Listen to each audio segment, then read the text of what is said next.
इसके करीब सरकारी गाड़ियां भी थी जो इस आग में झुलस गई थी। हमारे साथ हमारे सहयोगी भी हैं अनिल, लगातार हमारी इस चुनाव यात्रा में अलग अलग जगह पर हमें लेके जा रहे हैं। अभी हमारे साथ यहाँ पर हैं और जब पिछले साल हिंसा हुई तो इनकी खुद की गाड़ी भी जल गई थी, जलकर खाक हो गई थी। अनिल, वो तस्वीर कितनी भयानक होगी इसका अंदाज़ा सब लगा सकते हैं, लेकिन उस नुकसान की भरपाई अब तक क्या हो पाई है?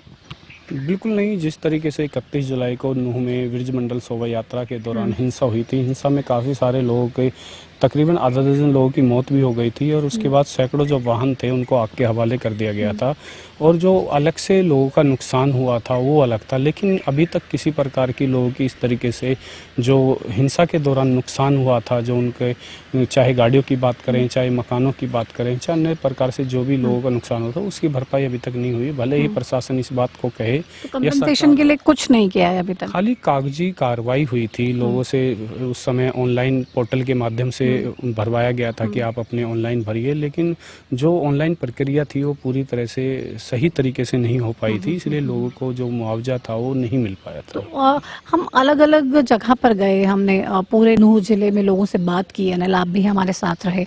हमने देखा कि किस तरीके से लोग यहाँ काफ़ी परेशान हैं और वो अब डर रहे हैं कि हम तो प्यार से रहना चाहते हैं, हमें नफरत की राजनीति नहीं चाहिए, हमें आपसी भाईचारे को बना के रखना है। और ये मैंने पुन्हाना में भी देखा, फिरोजपुर झरका में भी देखा, नूह में भी देखा, हर जगह पर ऐसी ही तस्वीर देखने को मिल रही है। हमेशा से ही ऐसी रही है या फिर पिछले दिनों में जो भी कुछ हुआ वो सब राजनीति से प्रेरित था और उसका नुकसान यहाँ के लोगों को हुआ? बिल्कुल, इसमें कोई दो राय नहीं है। जो ये सारा घटनाक्रम हुआ पिछले साल का, ये राजनीति से प्रेरित था, क्योंकि अब से पहले की हम बात करें इस तरीके का कोई किसी प्रकार का आपस में मतभेद या मनमुटाव किसी प्रकार का दोनों समुदाय के लोगों में नहीं था।